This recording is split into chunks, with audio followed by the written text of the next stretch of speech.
오늘 이 시간에는 우리 하나님을 갈망하라 라고 하는 제목으로 함께 말씀을 나누도록 하겠습니다. 종교개혁자 마틴 루터를 아시죠?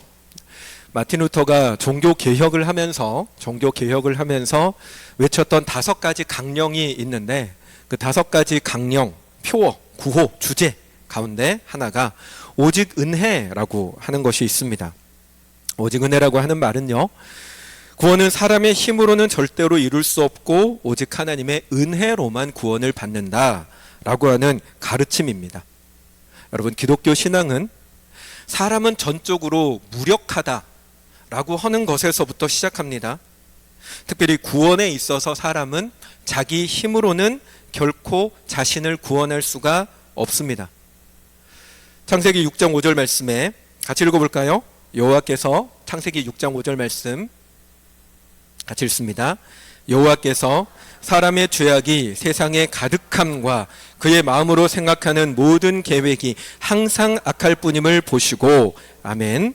자, 창세기 6장 5절에서 하나님 이렇게 말씀을 하셨는데요, 이 말씀은 사람이 처해 있는 현실을 보여줍니다. 이 말씀 그대로 사람은 그 마음에 생각하는 모든 바가 악합니다. 여기서 말하는 악이라고 하는 건 사람의 뿌리 깊은 자기 중심성을 말하는 것입니다. 화면을 좀 띄워주세요. 네.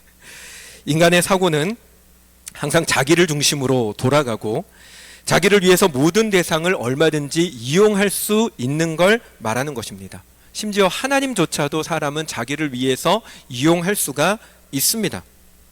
뿐만 아니라 죄악으로 가득한 세상 가운데 살고 있다라고 하는 말도 맞는 말입니다. 여러분, 세상을 조금만 경험을 해봐도요, 사람은 세상에서 얼마나 이기적인 존재인가라고 하는 걸 사회생활을 조금만 경험을 해보면 알 수가 있습니다. 사회생활이라고 하는 것은 사실은 얼마나 이 세상이 죄로 가득한 곳인가라고 하는 걸 느낄 수밖에 없게 만드는 것이죠. 그 사회 속에서 살아가는 사람들이 결국은 그 많은 죄의 오물을 뒤집어 쓰며 살아갈 수밖에 없는 걸 싫어도 경험하게 됩니다. 이건 어떻게 보면 마치 오염된 물 속에서 물고기를 잡으려고 하는 새와 같은 상황처럼 보여집니다. 예전에 버스를 타고 어디 공장지대를 지나가다가 공장 옆에 흐르는 하천에 창문을 열고 갔는데 악취가 진동하는 그 하천에서 백로 같아요. 백로 2마리가 물고기를 잡고 있는 걸 봤습니다. 겉으로 봐도 시커먼 물인데 거기에 무슨 물고기가 있는지 머리를 들었다 집어넣었다 뺐다 하면서 물고기를 찾고 있는 장면을 본 적이 있습니다. 그런 더러운 물 속에 물고기가 살고 있는지 없는지는 잘 모르겠지만 그런 물 속에 물고기가 살고 있더라도 그 물고기는 오염된 먹이를 먹은 물고기일 거고 당연히 오염된 물고기일 겁니다. 그리고 오염된 물고기를 먹는 새도 똑같이 오염될 수밖에 없는 것이죠. 세상이라고 하는 곳이 사람들도 죄로 가득하고 그 사람들이 맺는 관계도 결국은 이기적인 자기중심적인 죄로 얽혀있는 관계 속에 살아가다 보니 그 속에서 살아가는 사람이 나만 깨끗하게 살아갈 수는 없는 게 세상의 모습이더라 라고 하는 것입니다. 정말로 세상 속에서 죄를 먹고 죄를 낳으며 살아갈 수밖에 없는 게 세상의 모습이죠. 그래서 여러분, 구원은 사람의 힘으로는 할 수 없습니다. 죄의 문제가 해결이 되어야 구원을 받는데 자기 속에도 죄가 가득하고 자기 밖에도 죄가 가득한 세상 속에 살아가는 인간은 자기 힘으로는 구원에 이룰 수가 없는 것이죠. 그래서 오직 은혜라고 하는 말은 이렇게 전적으로 무력한 사람이 구원받는 유일한 길은 하나님께 있다라고 하는 것을 의미합니다. 사람에게는 방법이 없는데 하나님께서 사람을 건져주셨다, 구원하셨다라고 하는 것입니다. 정말로 여러분, 구원은 하나님께서 사람에게 먼저 오셔서 구원을 베풀어 주셨기 때문에 구원이 가능한 것입니다. 그래서 마틴 루터는 오직 은혜다라고 외쳤던 것이고, 그리고 오직 은혜라고 하는 이 가르침은 여러분 진리입니다. 하나도 오류가 없는 분명한 진리입니다. 그런데 여러분, 이 사실 하나를 주의 깊게 생각하셔야 되는데요, 오직 은혜라고 하는 이 가르침이 어떤 경우에는 사람의 게으름이나 사람의 미지근함이나 이와 같은 것들을 정당화하는 핑계로 사용되기도 한다는 것입니다. 열심 없는 신앙을 위한 방패가 되기도 한다는 것입니다. 여러분 어떻게 생각하십니까? 구원이 하나님께서 주셔야 받는 것이니까 사람은 하나님이 나를 구원해 주실 때까지 가만히 있으면 되는 겁니까? 사람이 애쓴다고 해서 구원되는 게 아니니까 수많은 인생 가운데 내가 어쩌다가 하나님 눈에 띄어서 하나님이 나를 구원해 주실 때까지 그냥 있으면 되는 것입니까? 그래서 구원이 되면 재수가 좋은 거고 구원받지 못하면 그냥 재수 없는 인생이라고 생각해야만 하는 것입니까? 보통은 여러분 나의 구원에 대해서 이렇게까지 생각하는 경우는 없습니다. 하지만 다른 사람의 구원에 대해서는 이와 같은 구조로 생각하는 경우가 있는 것을 종종 봅니다. 전도하는 삶을 강조하면 믿음은 하나님께서 믿어지게 해주셔야지만 믿는 건데 내가 그 사람에게 복음을 전한다고 해서 과연 나의 전도가 무슨 의미가 있겠는가라고 하는 의문을 가집니다. 아무리 내가 공을 들여도 그 사람에게 복음을 전하고 그 사람을 섬기고 밥도 사주고 선물도 해주고 애를 써도 하나님께서 그 사람의 마음을 만지지 않는다면 그 사람이 믿어질 수가 없는 건데 내가 이렇게 애쓸 필요가 있겠는가라고 생각을 합니다.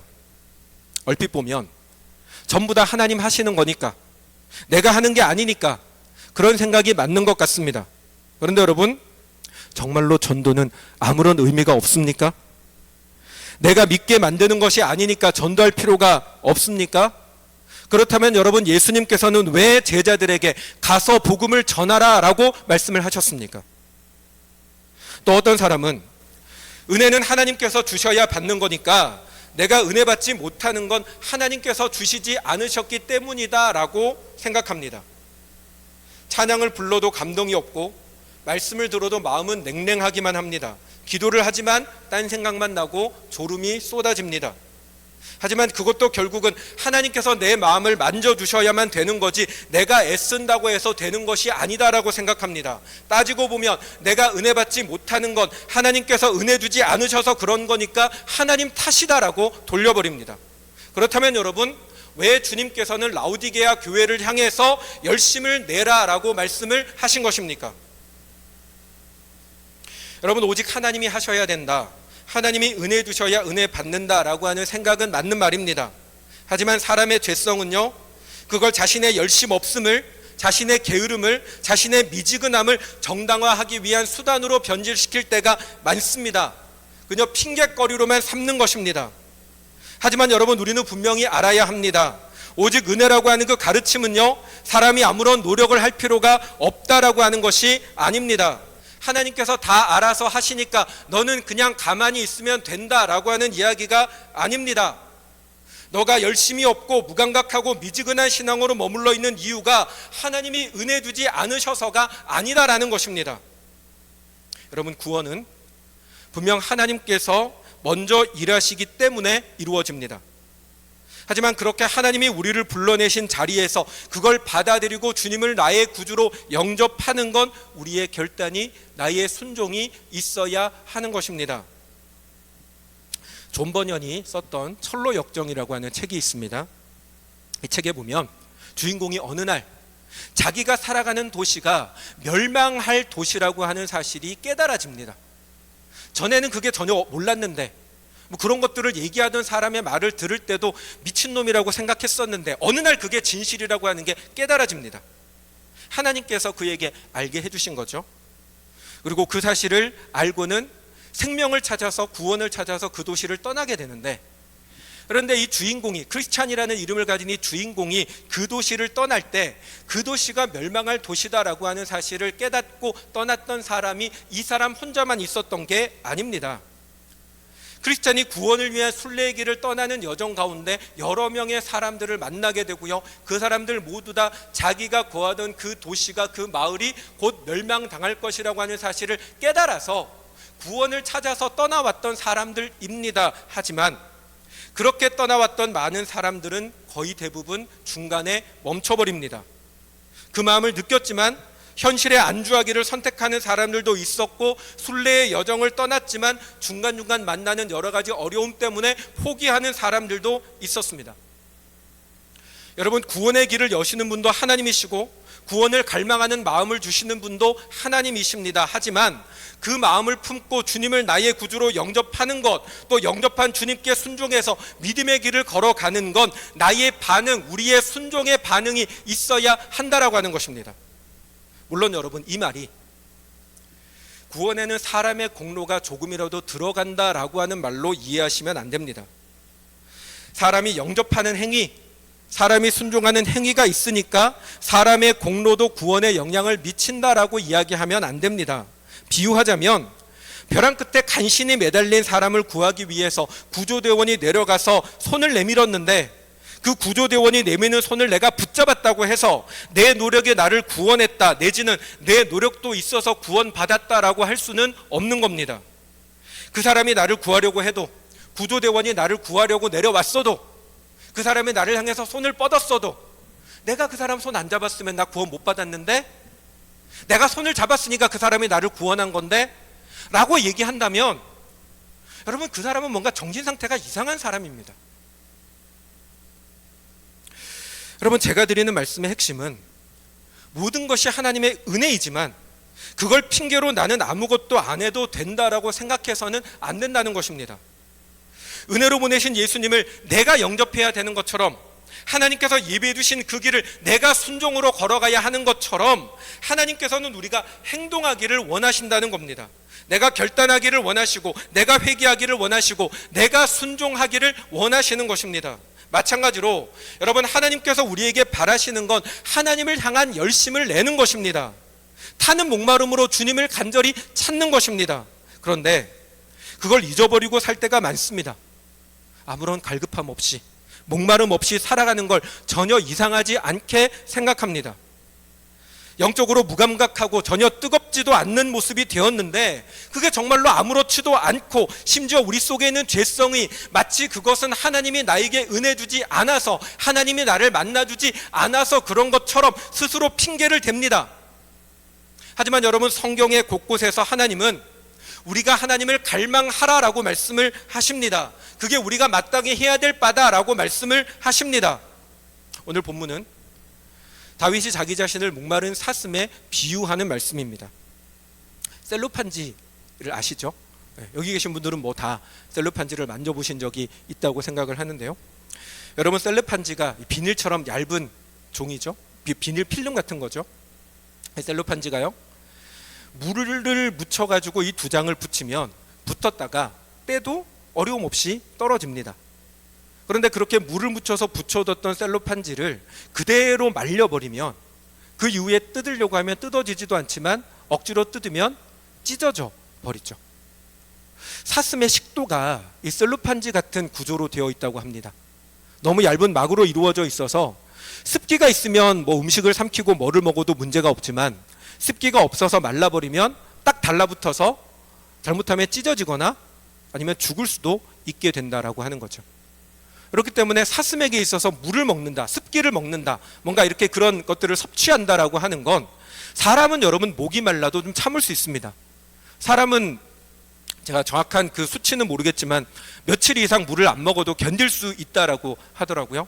근데 여러분, 사슴은요, 물을 먹지 않으면 죽는다고 합니다. 그러니 오늘 본문에서 다윗이 목마른 사슴이 시냇물을 찾기에 갈급함 같다라고 얘기하는 그 표현은 어떻게 보면 생사가 달려있는 그 위기 상황 속에서 절박하게 살기 위해서 몸부림치는 사슴의 모습을 보여주는데, 그와 같은 절박함으로, 간절함으로 다윗이 하나님을 찾는다라고 하는 것입니다.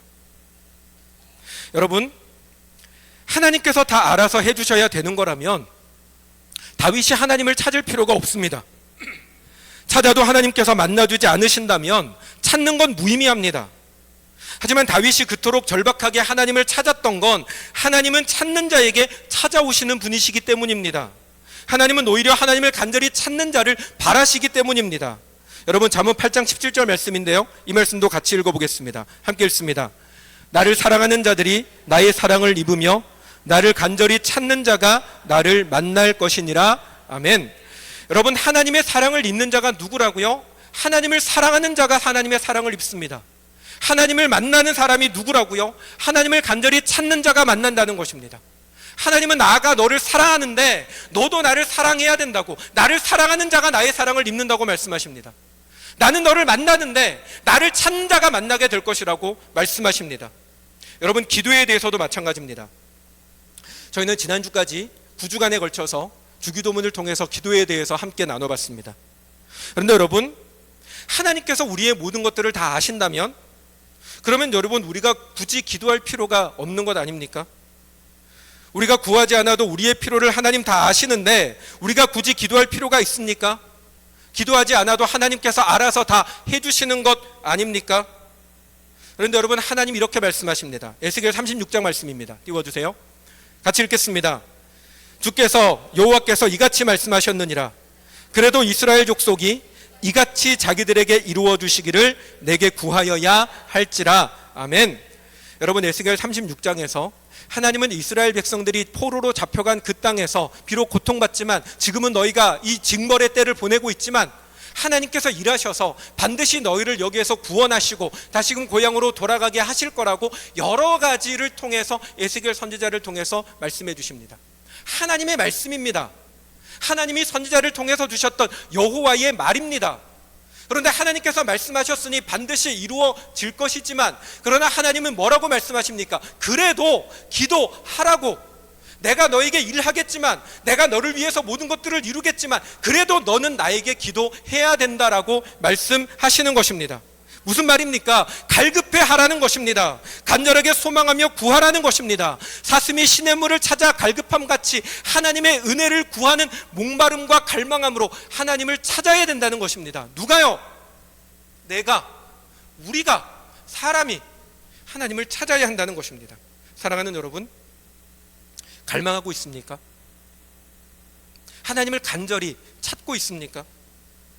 여러분, 신앙생활은요, 하나님이 다 알아서 하시니까 나는 그냥 가만히 믿고 기다리기만 하면 된다라고 하는 것이 아닙니다. 내가 애쓴다고 해서 뭘 할 수 있는 것이 없으니 너는 아무것도 안 해도 된다는 것이 아닙니다. 하나님 우리에게 말씀하십니다. 갈망하라고, 목말라 하라고, 하나님을 간절히 찾으라고 말씀하십니다. 사랑하는 여러분, 우리는 하나님을 갈망해야 합니다. 목마름을 가지고 하나님을 찾아야 합니다. 내 마음이 무뎌지는 걸 아무렇지도 않게 그냥 두고 보고 있으면 안 됩니다. 여러분의 마음이 식어가고 있는데, 하나님 앞에 예배를 드리지만 내 가슴이 뜨거워지지 않는데, 찬양을 부르지만 그 찬양에 몰입이 되지 않고, 찬양을 부르지만 내 마음에 아무런 감동이 없는데, 여러분, 그걸 아무렇지도 않게 생각하고 있으면 안 된다는 것입니다. 여러분, 옛날에 어떤 분은 저한테 와서 화를 내더라고요. 찬양 인도를 오래 하니까 화를 내시는데 왜 화를 내나 들어봤더니, 그 당신은 찬송가만 은혜가 된대요.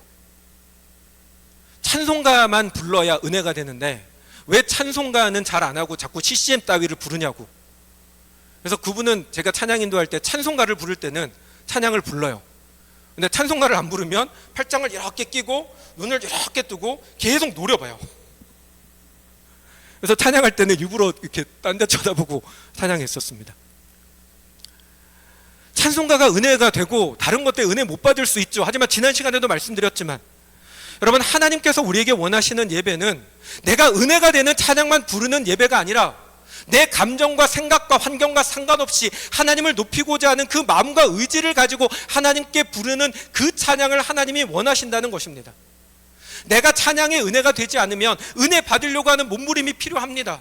찬양을 몰라서 은혜가 안 되면 알고자 하는 노력이 필요하고, 때로는 그것을 알고자 하는 노력의 시간들이 부족했다면 가사를 묵상하면서 그 찬양을 통해서 나의 고백으로 드리고자 하는 나의 노력과 수고가 있어야 한다는 것입니다.